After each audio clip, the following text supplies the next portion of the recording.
ஓம் நம சிவாய.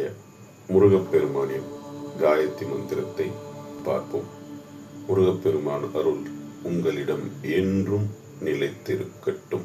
மந்திரத்தை என்னுடன் சேர்ந்து ஜெபியுங்கள். அனைத்து பலன்களையும் முருகப்பெருமான் உங்களுக்கு அருள்வார்.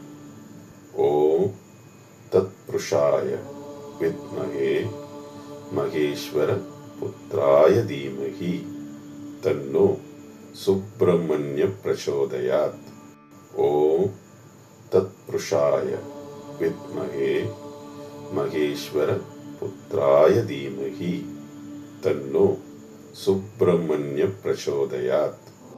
ஓம் தத் புருஷாய வித்மகே மகேஸ்வர புத்ராய தீமகி தன்னோ சுப்பிரமணிய பிரசோதயாத். இந்த மந்திரத்தை அனுதினமும் முருகப்பெருமானின் உருவத்தின் முன்னோ அல்லது அவரது படத்தின் முன்னோ தினமும் 11 முறை சொல்லி முருகப்பெருமானின் அருளை அடையுங்கள். ஓம் நம சிவாய.